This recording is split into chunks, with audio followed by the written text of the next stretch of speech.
Little Red Hen, written by Florence White Williams. A little red hen lived in a barnyard. She spent almost all of her time walking about the barnyard in her pickety-peckety fashion, scratching everywhere for worms.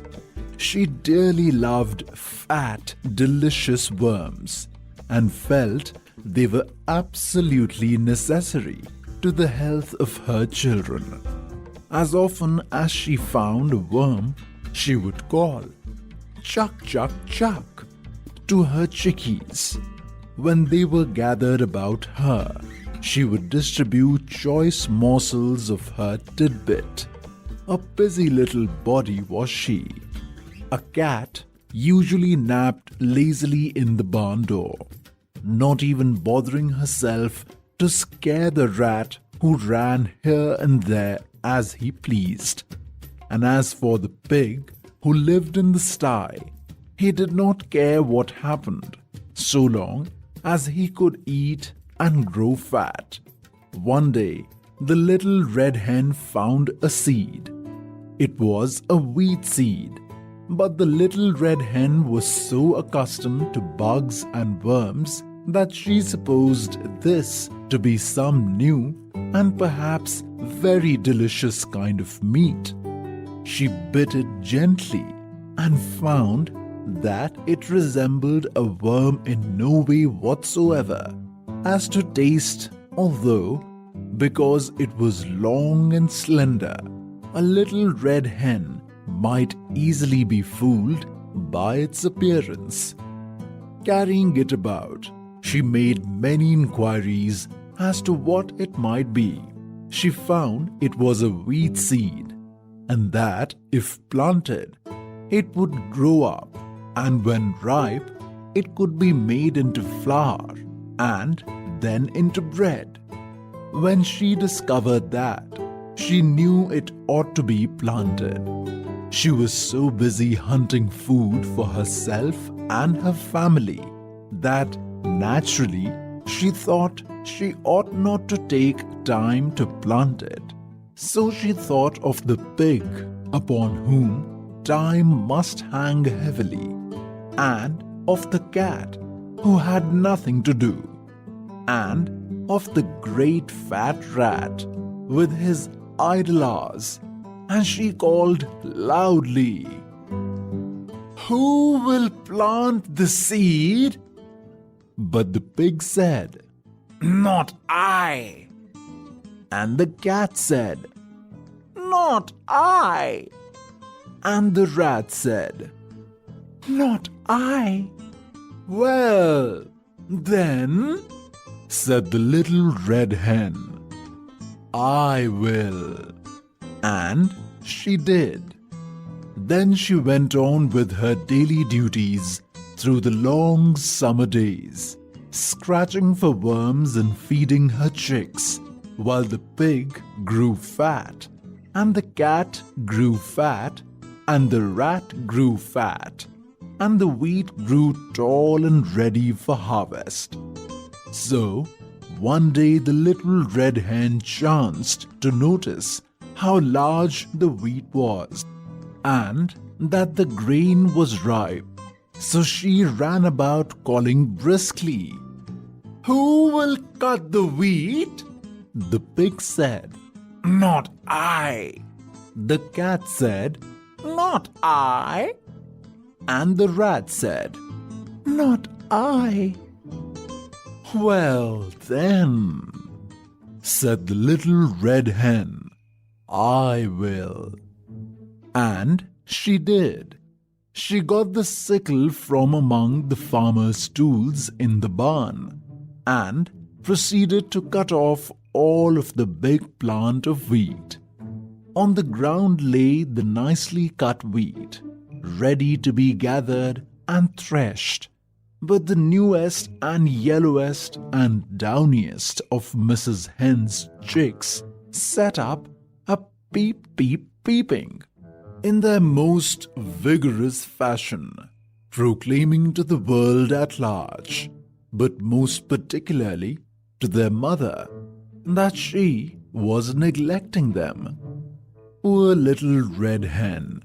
She felt quite bewildered and hardly knew where to turn.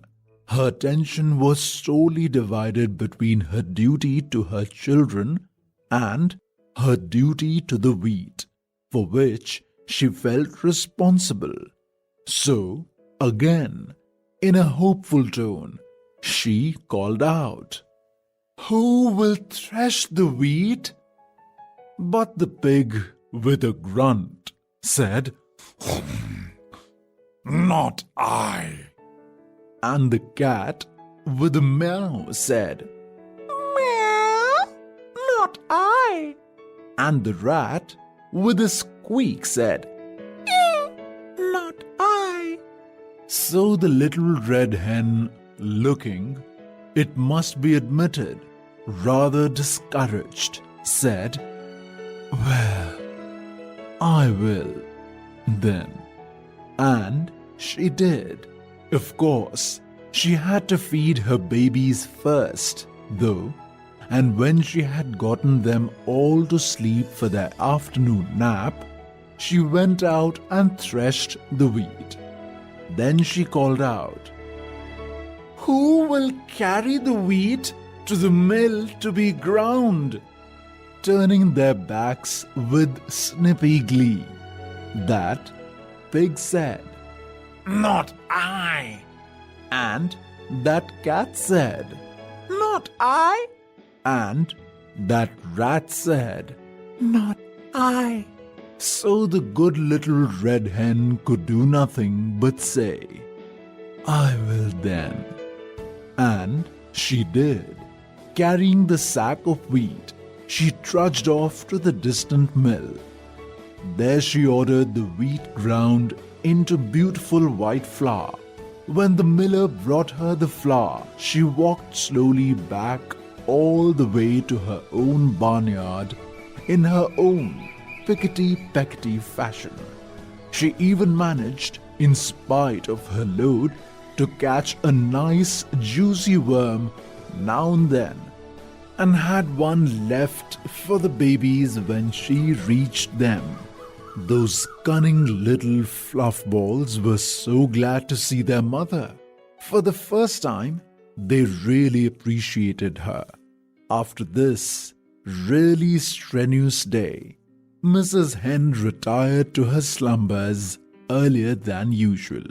Indeed, before the colors came into the sky to herald the setting of the sun, her usual bedtime hour.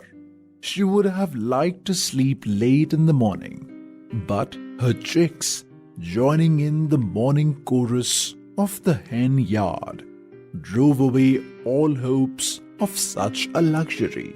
Even as she sleepily half opened one eye, the thought came to her that today that wheat must somehow be made into bread. She was not in the habit of making bread, although, of course, anyone can make it if he or she follows the recipe with care. And she knew perfectly well that she could do it if necessary. So after her children were fed and made sweet and fresh for the day, she hunted up the pig, the cat, and the rat. Still confident that they would surely help her someday, she sang out, "Who will make the bread?" Alas for the little red hen. Once more, her hopes were dashed, for the pig said, "Not I." The cat said, "Not I." And the rat said, "Not I." So the little red hen said once more, "I will then." And she did. Feeling that she might have known all the time that she would have to do it all herself, she went and put on a fresh apron and spotless cook's cap. First of all, she set the dough, as was proper. When it was time, she brought out the molding board and the baking tins, molded the bread, divided it into loaves, and put them into the oven to bake. All the while, the cat sat lazily by, giggling and chuckling.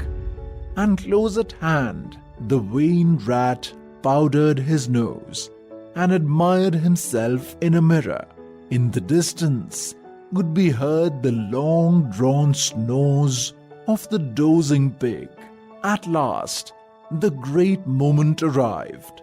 A delicious odor was wafted upon the autumn breeze. Everywhere, the barnyard citizens sniffed the air with delight.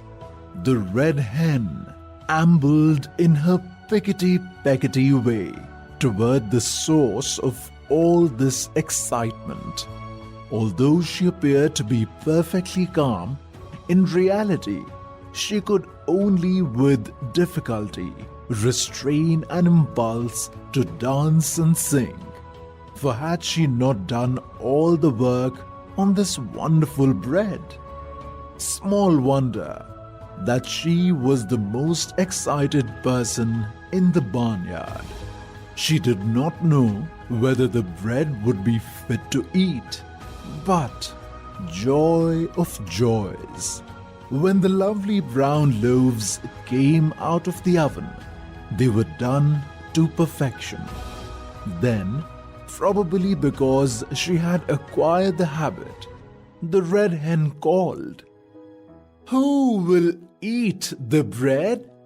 All the animals in the barnyard were watching hungrily and smacking their lips in anticipation.